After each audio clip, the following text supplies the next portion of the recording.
Alrighty gang, the chips are down, tornado outbreak likely tomorrow. A top-tier high risk of severe weather, a 5 out of 5, has been issued.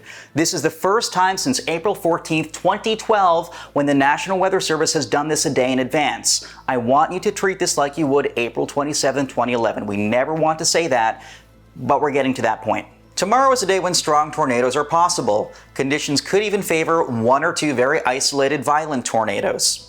Here's where weather models are simulating rotation tracks. Every single one could represent a simulated supercell with a propensity to put down a significant tornado. The environment is pretty much maxed out, and I can't really see many limiting factors cutting back on the chance of a high-end significant tornado outbreak.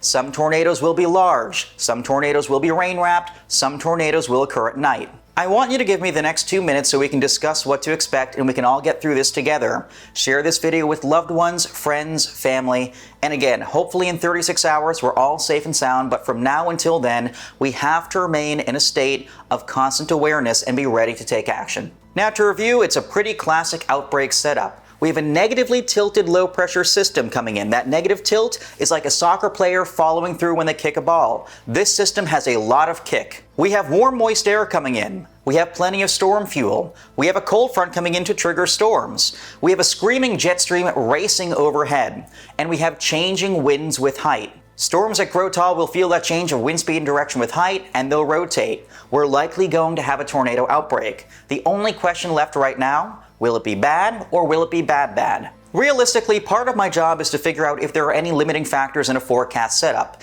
And at this point, I can only really find 1 or 2, if that. There's a chance that morning storms form and gobble up a little bit of the storm fuel in like northern Mississippi, northern and northwestern Alabama.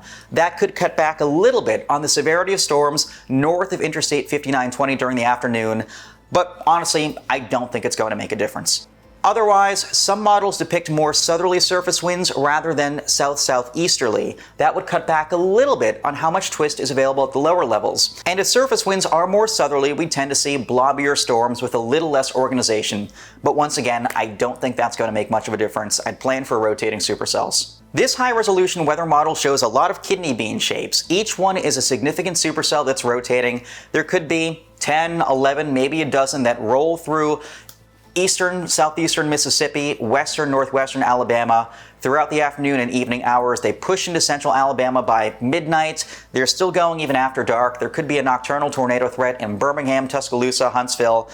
Really, it's a day you have to pay attention. Now, believe me, I know tornadoes. I've intercepted 28, 29 of them. I've covered events in Mississippi, Alabama before. In my 4 years here at MyRadar, this may be the most significant anticipated tornado event that we've covered in a video like this. And let me be perfectly frank, the Deep South has a lot of mobile homes. A mobile home will not cut it tomorrow. Sheltering in a mobile home will be about as effective as sheltering in a bounce castle. Don't do it. I implore you. Plan your day accordingly. By noon, you have to be in a building, a structure with a below-ground shelter, a basement, a storm cellar, whatever. If that means using the morning hours to change your location, drive to a place that you know has a shelter, then do it. If that means calling friends, family, staying with them, God forbid even staying at your mother-in-law's, do it. Protect your life accordingly. Believe me, you don't want your children crying in the back seat as you drive frantically through a pine forest in a blinding downpour towards a shelter that realistically you probably won't get to in time if you wait. The storms will be moving faster than you will be.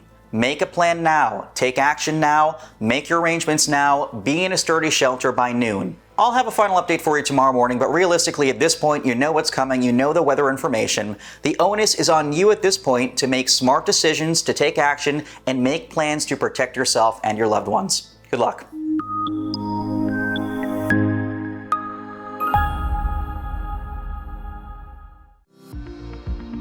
Follow MyRadar on social media: Facebook, Twitter, Instagram, and YouTube. Download MyRadar on iOS, Android, Amazon Alexa, and Windows.